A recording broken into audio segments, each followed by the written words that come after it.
Hi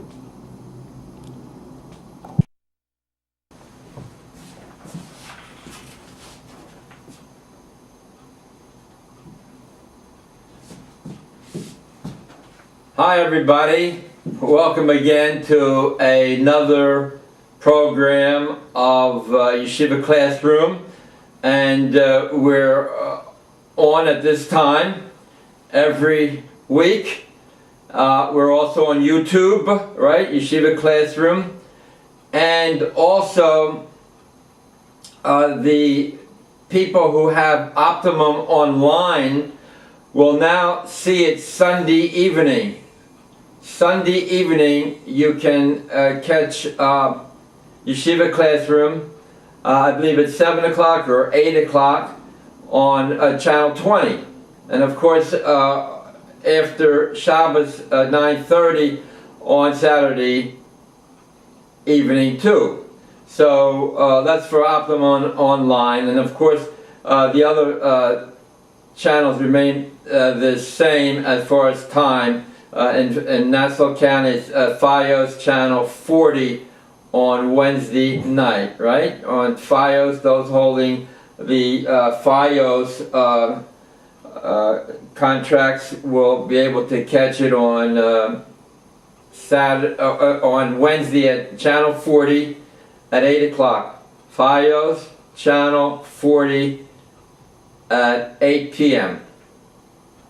Now, you know, this is being recorded on Thursday, October 17th, 2018. And we got some pictures here of Ivanka, the young lady who converted to Judaism according to the halacha,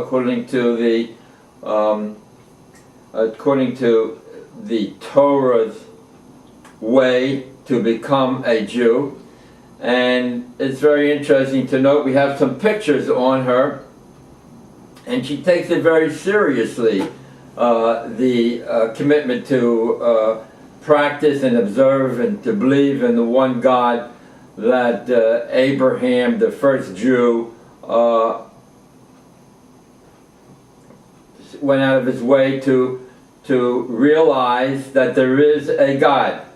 There's a one God, and He's the creator of heaven and earth. Now I want everybody here that's listening, they should take a pen and a piece of paper, because we're going to give you the sources on which these thoughts are being emanated.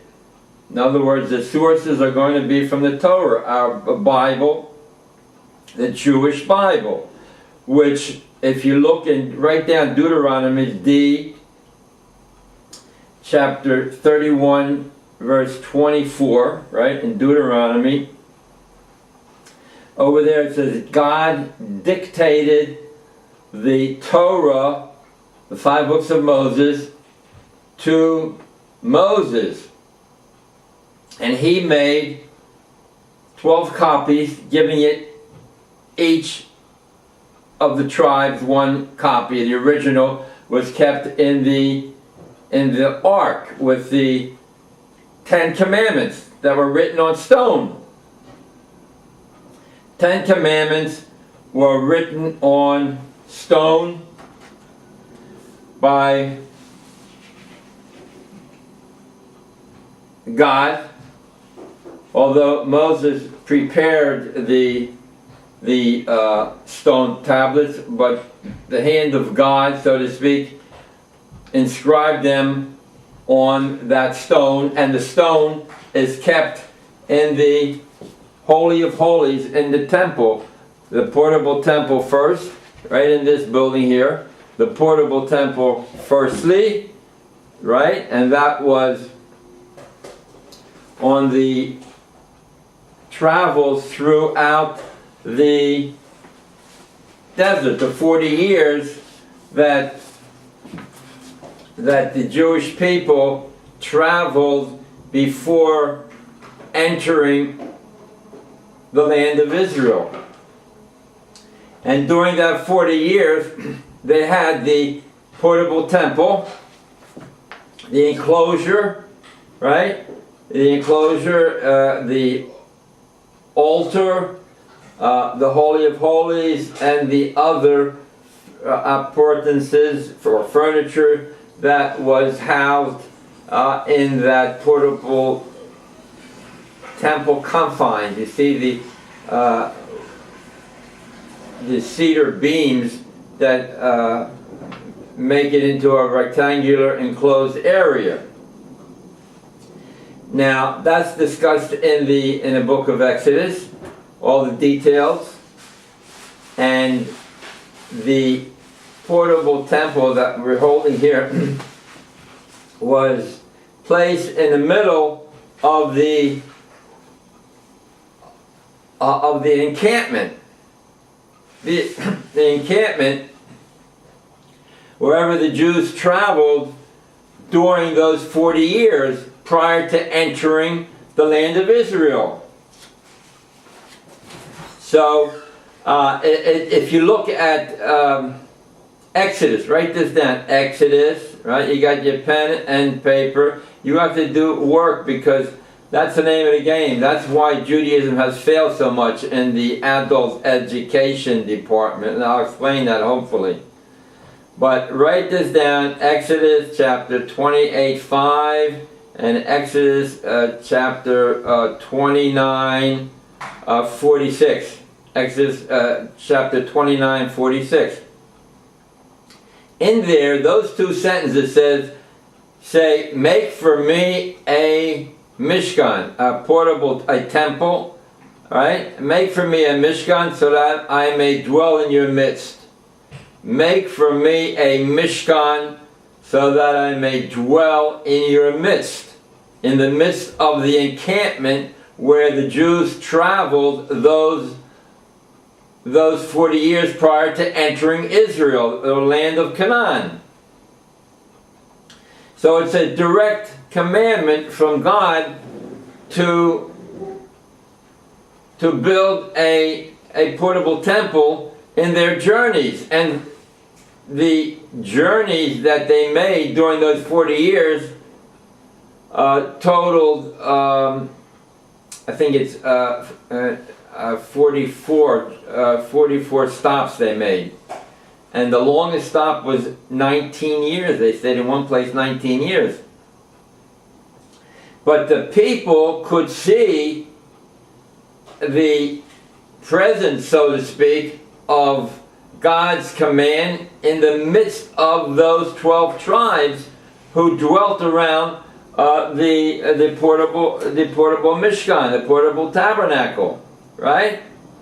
So here we have the people now seeing the presence of God's commands in front of us, and the people on walking or passing by could see it from their locale and give them strength, because after all they were enslaved for 210 years in Egypt, and the last 80 years was a slavery consisting of hard labor. And they were probably the builders of the pyramids. Okay, so where were we? Here, this is Ivanka Trump, right? And, you know, she was born not into the Jewish faith. She was a Christian. And like so many of the non-believers, those that have an aptitude for spirituality more than likely attain that which their forefathers brought down to them and remained in that faith. But as I said, all people have that propensity to seek God. Some have a stronger propensity to seek God and seek the truth. Now you have several major ideologies, and Christians, Muslims, Jews, Hindus. So they all have their ideology, and you have among the faithful, or those that feel very strong about God, search out many of the ideologies. I mean, it's not like, well, you know, I'm going to marry a spouse and I'll make it comfortable for everyone and I'll just convert. No, Judaism does not look at it that way. You're either born of a Jewish mother or you convert according to the halacha, according to the law. Unfortunately, many Jews today, especially, take Judaism with a grain of salt because they weren't given much to look at to understand what Judaism is all about. Many received no education whatsoever, picked up little tidbits here and there, and not realizing what the beauty is in Judaism. Now you have righteous converts. We pray many times each day for the happiness of converts who converted to Judaism. And these are people who, not because of making it easy for themselves, but in honesty to search out the roots of different ideologies. And once you come upon Judaism and you see the beauty of the fact that it starts off with the creation of heaven and earth and all the hosts of the heavens and the earth, and there are commandments that one is to follow, and they're called mitzvahs. And God, in His infinite wisdom, wanted a surrogate to represent His teachings on this planet. Now there are many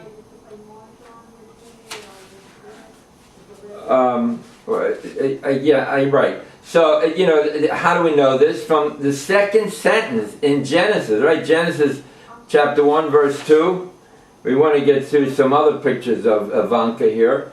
Genesis chapter 1 verse 2, and the Spirit of God hovered over the face of the waters. The Spirit of God hovered over the face of the waters. What, God didn't want to get His feet wet? No. It's to let us know that He wanted a surrogate to represent Him, so to speak, on this planet.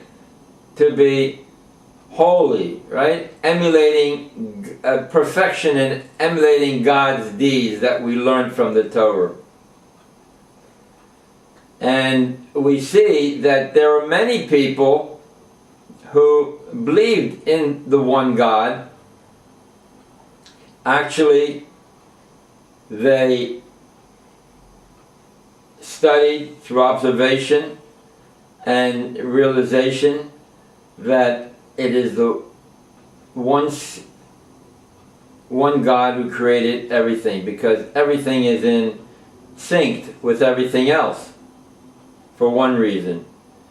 And through tradition, through it being passed down from Adam, the first man.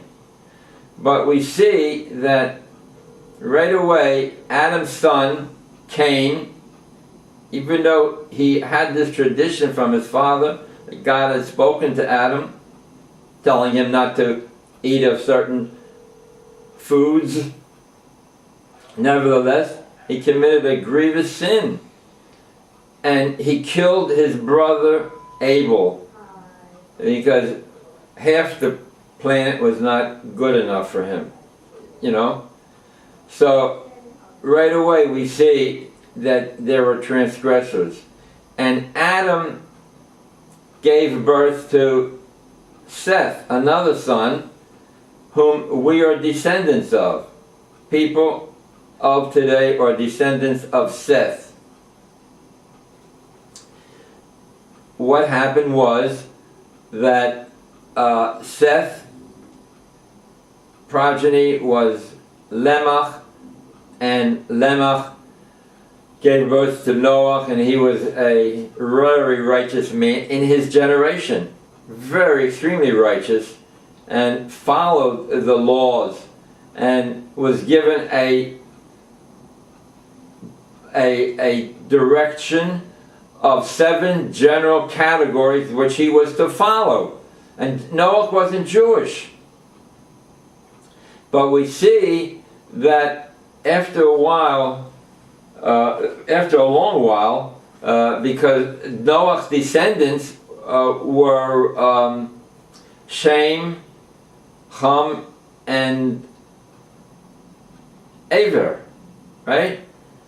And Shem set up, of whom the Jewish people are descendants of. How do we know this? Because it says in the Torah, the 10 generations from Noah to Abraham. They start off with Noah, Shem, Shelach, Aver, Peleg, Roy, Serag, Nachar, Terach, Abraham. 10th generation, right? Abraham's father was Terach. And he was not the most righteous man, but Abraham was, and he on his own figured out that there was a God, and that there is a God, and he figured out the entire Torah before it was given.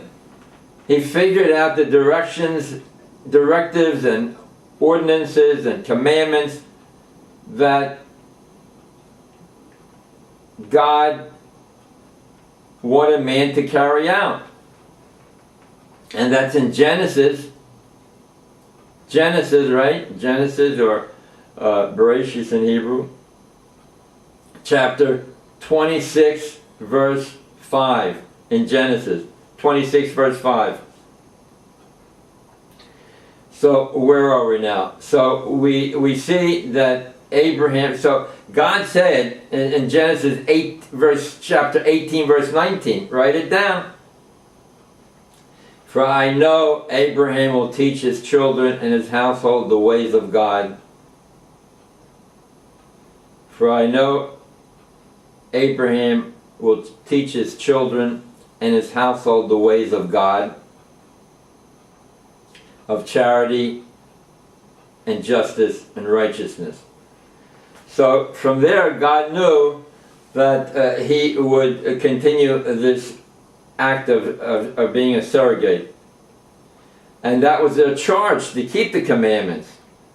And if they transgressed and went away, there would be punishment. Right? If you look on, if you look in Deuteronomy chapter 32, verse chapter 32, verse 20, chapter 32, verse 20, you'll see over there it says, if I hide my presence, you will see what their end will be. if I hide my presence, you will see what their end will be. That's Deuteronomy chapter 32, verse 20. And write this down, Deuteronomy 31, verse 17. Over there, God says, if I hide my presence, they will be for devouring. If I hide my presence, they will be for devouring. And we see in Jewish history, throughout the ages, whether it was Spain and the Inquisition against Jews because they had assimilated, whether it was in Egypt because they went into enslavement, and therefore they were enslaved, and the area of common area 1000 to 1095, the Pilgrims, and after that the Crusaders, all wreaking havoc on the Jewish community, on traveling to their destinations that their leaders, the Christian leaders, for instance, or in the Muslim countries, to an extent where, you know, after the Second Temple was destroyed, they went in all directions. They went along the Mediterranean. They went up north to Iraq and Kurdistan. They went down south to Ethiopia and that area, Yemen, and they went west to Mecca, and they had a large presence there until Muhammad declared a ceasefire, and after the ceasefire, he built up all his patriots and allies, and overwhelmed Mecca, and either gave the Jews there the sword or convert. And that's why we don't have any Jews in the west of Israel. Now, we're fighting over here. We're going to get to Ivanka one of these minutes, but over here today, we're fighting those neighbors, Arab neighbors, who want to take back the liberated territory that was given to the Jewish people in the Bible. In the Bible, it's talking about how God promised the land of Israel to the Jewish people, to Abraham, and write this down, Genesis 23, let's see, what is it, 26 verse 3, and 28 verse 26 verse 3, and 28 verse 13, and I believe 35:7. The point is that he promised the land to Abraham, Isaac, and Jacob, and we have the land. We have it today, even though the whole world wants it. They're going backwards to take it away from the Jewish people. The Jewish people would not have any problems with the neighbors if they would all follow the lifestyle that's commanded by the Torah. But because of that, we're going to have constant forays against us. I mean, this is being recorded on October 17th, right? And I see where in Gaza, and the Jews gave back a lot of Gaza to the Arabs, and from those places they gave back, which they should not have given back, as it is holy land, they're shooting balloons filled with explosives, and every week they have demonstrations where they throw bombs and shoot rockets recently to Beersheba and starting fires. And where is the public relations, PR, on Israel's part? They should be complaining. They should show pictures of how they're throwing these rocks and pipe bombs and grenades on a daily basis. Large demonstrations. And if Israel retaliates, they show the dead Arab being transported back to the ambulance.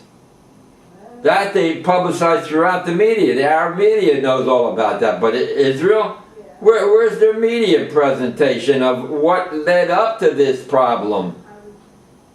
And I'm sure that they're going to attack, Israel's going to attack Gaza, and the whole world will say, oh, why did Israel attack? And Israel never showed the world that all the people are being persecuted by these Arabs of Gaza, flying bomb explosives and what have you, breaking fences and trying to rush into the land of Israel, digging tunnels. That Israel does not show. That's public relations for you. But be that it may be, the problem is that we have not done our job, and that means to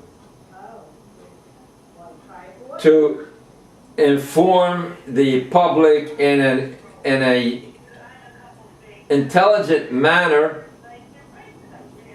of the beauty of Judaism. The beauty of Judaism.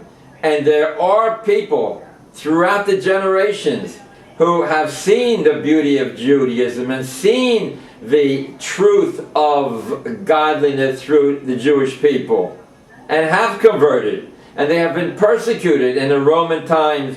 In Russia, they have a state religion, and they buried alive converts to Judaism. Yes, we have that.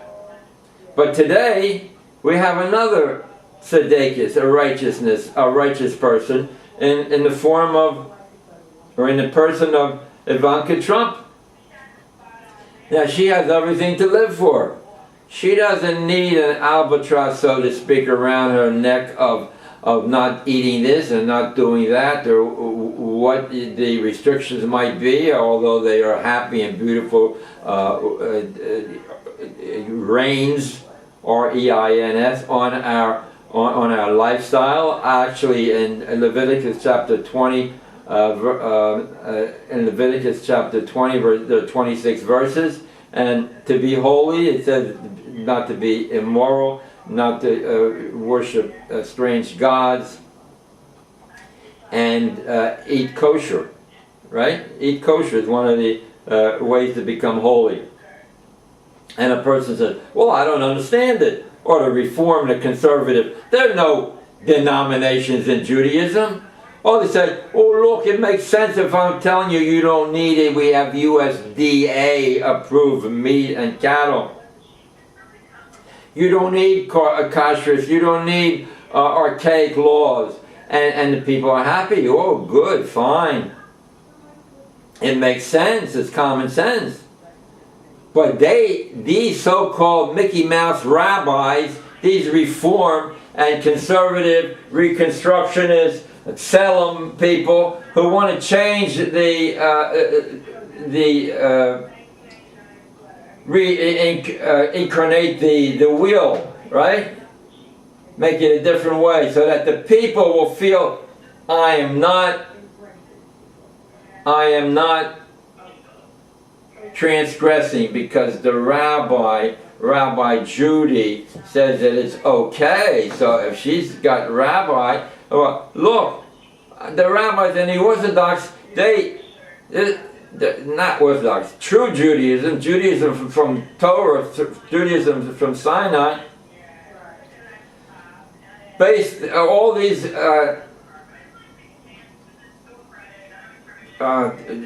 inventions of the 20th century, 21st century, whether they're permitted or not, are based on on previous writings of where rabbis ruled in similar situations. And they study these texts to see how they derived it from Sinai and how we apply it to today. And not that the reformers and Rabbi Judy's will come along and say, oh, it makes sense, this is the 21st century, the women can be together with their husbands, and we can look at everyone's style and look at the beautiful woman, right? And the Torah speaks about women, and it says over there that the women should be modestly dressed. Solomon had a temple, and he kept the woman on a separate section, women's section.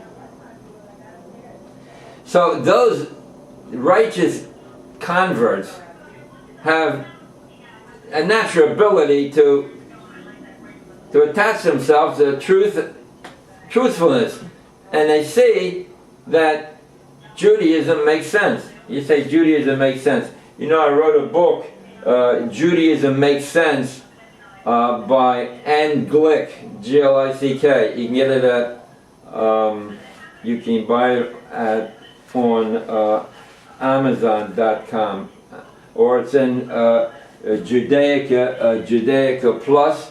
You can buy it at Judaica Plus, right over here on Central Avenue in Cedarhurst. Central Avenue in Cedarhurst, Judaica Plus, a bookstore. So it's called Judaism Makes Sense. And what I really would recommend is, even over my book, Lahavdil, a comparison, meaning a poor comparison, meaning get a Bible, right, an R-Scroll Bible, which has all the books of the Bible, the 24 written books of the Bible, and here it is, and it has all 24 books, and has little commentaries on all of these some of these phrases. But in order to condense everything, I would recommend get hold of people.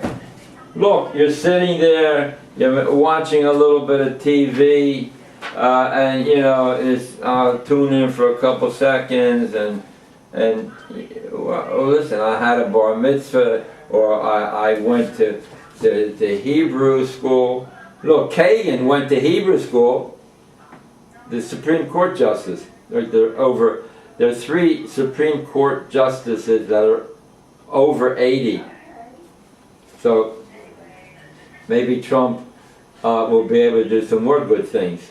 I mean, you ever see such negative reporting from people, from stations that just can't stand Trump? I mean, they're poor losers. I mean, they lost the race. What do you want? What are you crying for? I mean, you know, the conservatives are not evil people. Listen, that's enough of that. But yeah, we want to get back to Ivanka, right? Ivanka Trump. Look, here's Ivanka, and she's at the Wailing Wall. She cover her hair. It's important to cover your hair. There's books written on that. We learned it out from the Soto, where she came in for that drink before the Kohanim, and she uncovered her hair. She let down her hair, and she drank this potent liquid. That's a whole story in itself. Okay, that's in the Torah, right? Everything's in the Torah. Here's Ivanka. Now, here is Ivanka with the lulav and esrog. It says over there, take a goodly fruit and 4 other greens and wave them before the Lord. Kach pri eitz hadar. Take a goodly fruit, and the Talmud says that goodly fruit is the esrog, right? This is with the rabbi of her congregation. This is in the White House. This is in the White House. And here you have the people doing the commandment of taking the lulav and the esrog. We have that, and just like we have it today, yeah, I have, and you know, this is it. We carry it on to this tradition since the Jews were in the desert. Question is asked: how come we have the commandment of lulav and esrog in the holiday of Sukkot, which commemorates the traveling of the Jews in the desert and how they lived in these shanty little houses called sukkos. So the answer is that here it's a contrast between where they had lived for 40 years in the desert, right? In the desert, and now they are going to the land of Canaan and are practicing agronomy and growing, and all of a sudden their eyes are open to greenery, and which they never had in the desert when they ate in the sukkahs. So we have that dichotomy, and we are so happy that these miracles, whether it's the manna, where the Jewish people ate from, where they learned all day, or the growing of the fruits and vegetables, where they had seen it for the first time, the greens, and they said, wow, this is a miracle. And it is a miracle. It is a miracle that we have the fruits and vegetables growing alongside us, that we can harvest and partake, and those growing things have vitamins and nutrients which are able to sustain us in our daily life and keep us alive. Now the people say, well, I had a bar mitzvah. Well, what is a bar mitzvah?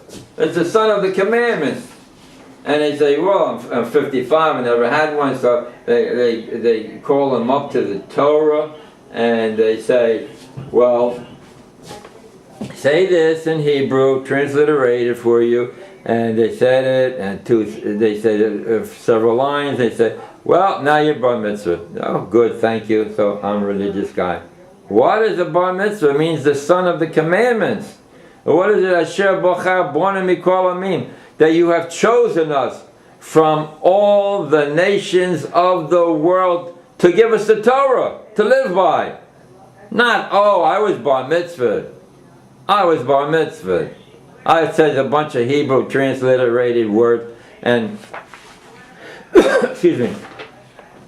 Now, whatever that means, I have it. It means nothing. And whose fault is it? Whose fault is it? I'm talking about the Orthodox. There's no such thing as Orthodox. The Torah from Sinai, but you know they have Orthodox congregations. And what do they do? Whatever they do, they're doing it wrong, because they haven't produced anybody, so to speak, who was not observant, making them more knowledgeable in observance and understanding of Torah, especially of learning the Talmud. The rabbis speak, I'm talking about the Orthodox, the rabbis speak, on the Talmud is some places every day you learn a page of Talmud, right? So they speak to the congregations. I mean, at least 40% of every Orthodox congregation has people that have never learned Talmud, and you're going to do a synopsis of the day's page in 25 minutes, whatever, or teach something where they're espousing whatever they're teaching. It's like, you know, they're doing all the work, and the people are not doing anything in receptacle. They're receptacle. They're working all day long. What do you want from them? I mean, it's an act of utility. And what I propose is a 2020. 2020 means 20 seconds after the morning service, after Olenu, the rabbi should implore their congregants to take the paperback book of the Talmud, one portion of the Talmud, right? Say brachos. Spend 20 minutes of it during the day. I mean, this way you don't have to be embarrassed like you don't have any background. Everything is written out in English with footnotes and notes that direct you to where the work is leading you to. Now, every day, how many books did you give out? That's what the rabbi should be doing. Not preparing speeches. Who's going to get anything out of the speeches? You see that they haven't gotten anything, they're going away. What that means is that they, during the day, will try to learn 20 minutes, you know, during the workday. You know, Micha, the prophet, there's a book, Micha, right? And of the one of the 12 minor prophets, because there's, yeah, let me check that out. Okay, so Micha wrote, he said, do justice, love kindliness, and walk humbly with God. What does it mean, walk humbly with God? It means in your spare time, during the day, look over, review on your own something that you learned. Memorize a sentence, memorize a pasuk, look at the Talmud. When I went to Yeshiva, the first thing they did, they said, here's a Gemara. And they didn't have art scrolls. We didn't have art scrolls where you can, here, take Gemara. You didn't know anything, you never opened up a book, and here it is, only learn Gemara. Of course, we had other subjects too. But today, in the 21st century, there's no excuse. And you say, well, we haven't got it made. Let's go to the mess. Let's waste our time from this thing to that thing. And why was bar mitzvah? Well, what does that mean? Look, it says over there, Deuteronomy, read Deuteronomy chapter 29 and 30. Over there, that God says to the people that you have seen the abominations in Egypt, the evil practices that they follow. And now do the commandments and live as I commanded you to. And what happened was that many did. But it brings down an example of one who said, I will bless myself in my heart and peace will be to me. Right? In chapter 29. I will bless myself in my heart and peace will be with me. In other words, I don't have any problem. I'll go out and do non-kosher things of eating treif or breaking the Sabbath, and peace will be to me. And, you know, people have a gall and wormwood attached to them. And what will happen? God said that I will put you into exile and I will curse the land. And as an example, you look at Sodom and Gomorrah, right? These are places where nothing will grow. You take it for granted that, you know, throw some seeds in the ground and you can get vegetables and everything. No, in Sodom and Gomorrah over there by the Dead Sea, nothing grows. So don't take it for granted. Use that as an example.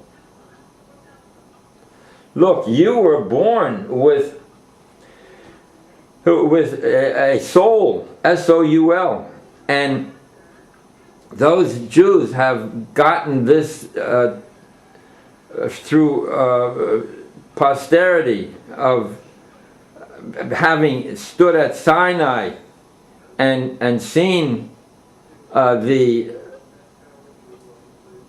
affairs that happened to the Jewish people, all the events where the entire people saw and heard God, miracles, splitting of the Sea of Reeds, the giving of the 10 Commandments, the 10 plagues where Egypt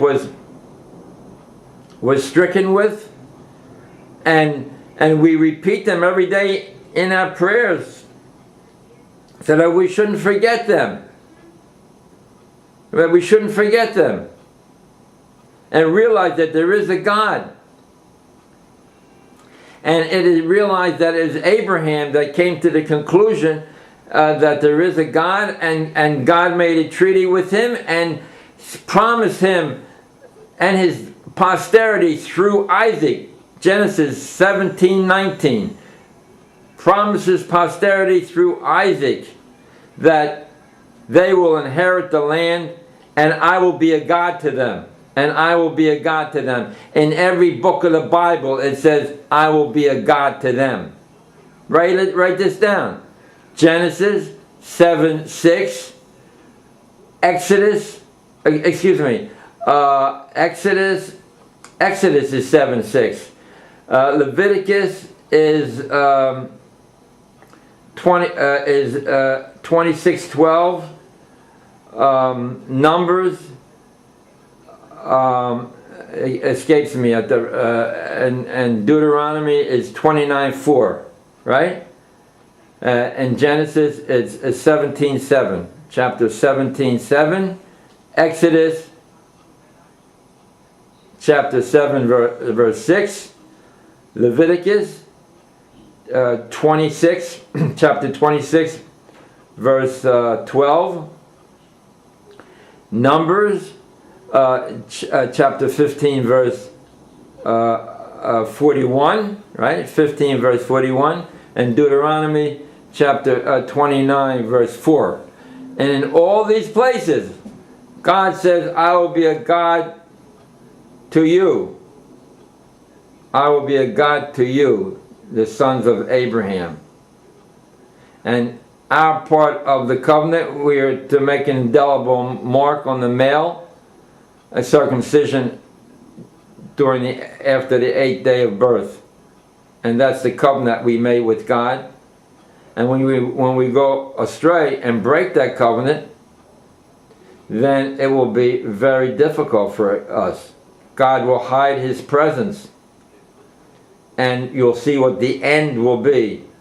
Now in the Bible, END, what the end will be, that's in 32 verse 20, and you have also in 31, Deuteronomy 31 verse 13, right? 31 verse 17, 31:17. If I hide my presence, they will be for devouring. If I hide my presence, they will be for devouring. And that's why it is incumbent upon us to strengthen ourselves, to be a light unto the nations, right? In Deuteronomy chapter 4 verse 5, do the commandments, and all the Gentiles will say, what a wise and understanding people they are that have a God so close to them that when they see us and hear us perform the commandments, they will say, what a wise and understanding people they are that have God so close to them. And that's what we should try to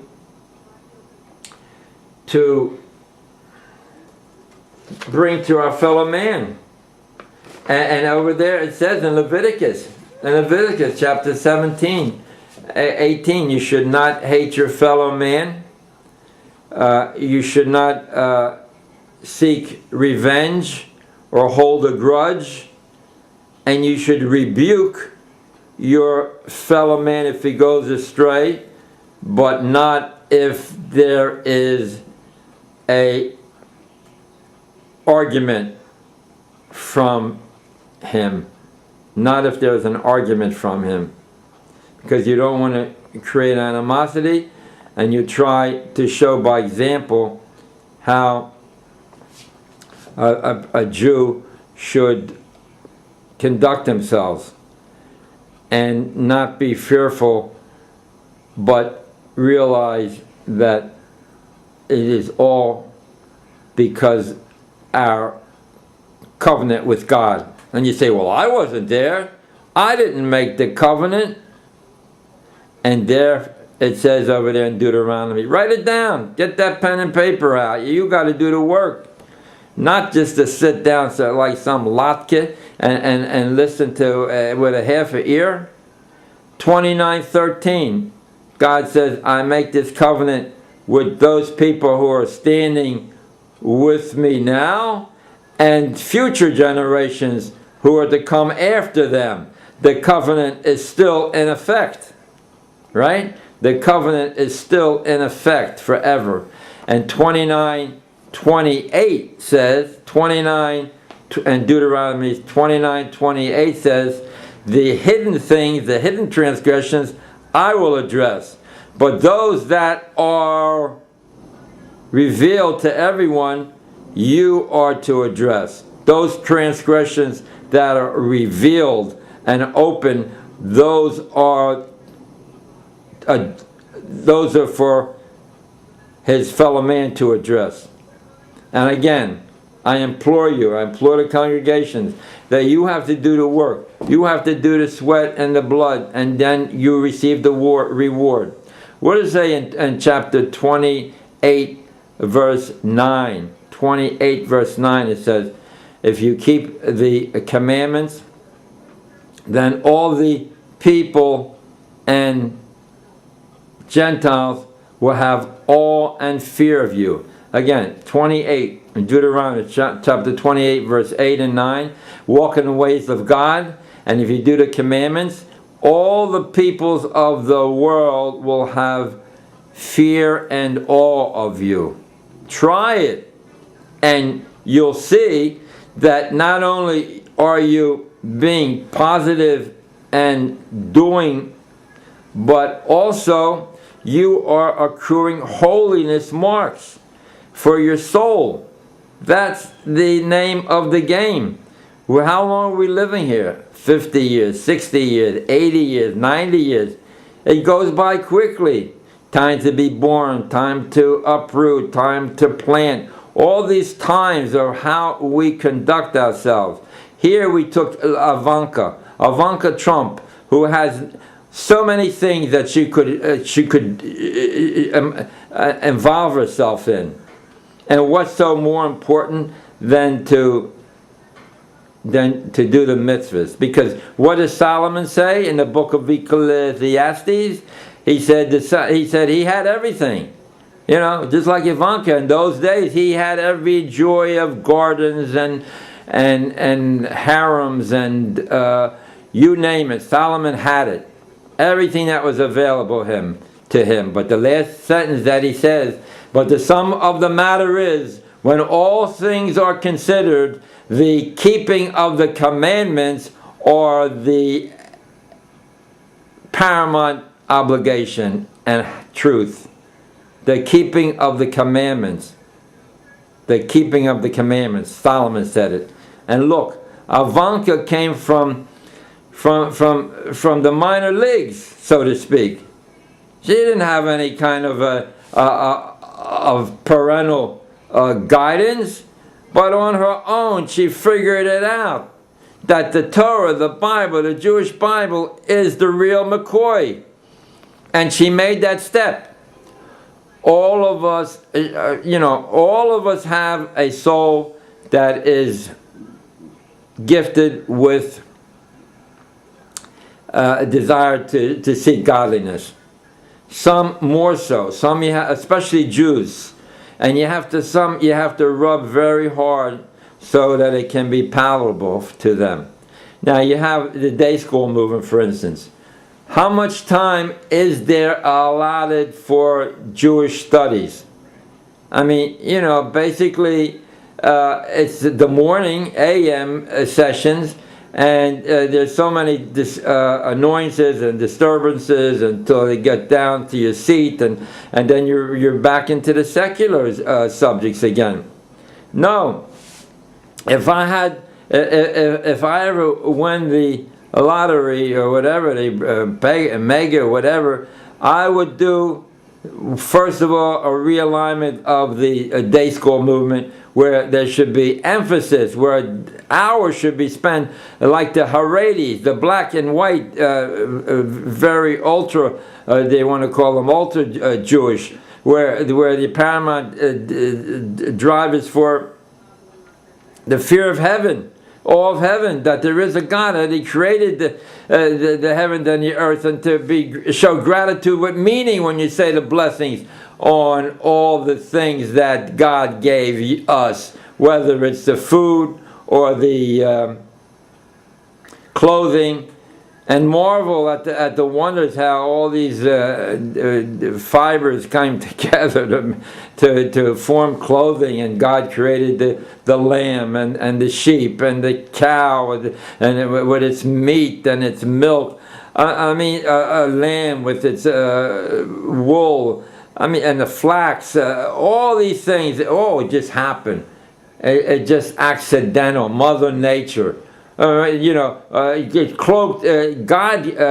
cloaks Himself in cause and effect of different happenings around us. And it's called nature. But actually, God is cloaking Himself to not be so apparent that it's from Him, but that everyone should realize that it is from Him and come to that conclusion on their own, so that they may earn holiness points. What does it say over there in Deuteronomy chapter 30:14? And leading up to those paragraphs, it says, these mitzvahs that I command you, they're not across the sea where you have to tell someone to go over the ocean and bring it back to me I should study. Or it's not in the heavens that you should go up to ask someone to go up to the heavens and reach it, which is impossible. But it's right in your mouth and in your heart. Heart means mind, right? Heart means mind. It's in your mouth and in your heart, where you can use your mouth to pray and ask God for things, and to be grateful to God for all that He had shown us. Right? So that's it's in our mouth, in our heart, or in our minds to think. And that's all we have. Don't think that Trump is going to be around here forever. In Exodus, a new king arose. Didn't know Joseph and all the miracles that he did for us. And therefore they went into slavery. 400 years that Abraham made that covenant. Now, recently, this is being recorded on October 17th. And last week in New York, there was several atrocities committed against Jews who were walking in the streets, and the media played short shrift of it. But we're getting the Post wrote a little piece, and it showed one picture of this man, this religious Jew, being beaten continuously. Now we're trying to get the clip, show you the stills, hopefully in the next session we'll show you the stills where it's 25 seconds he's beating this man, and so the lawyer says, well, it was a case of a mistaken identity. Case of mistaken identity, even though it may be, you have no right to beat on him continuously for over 20 seconds, and no one brought it up. But if it was some other minority group, oh yeah, we'll make demonstrations in the street.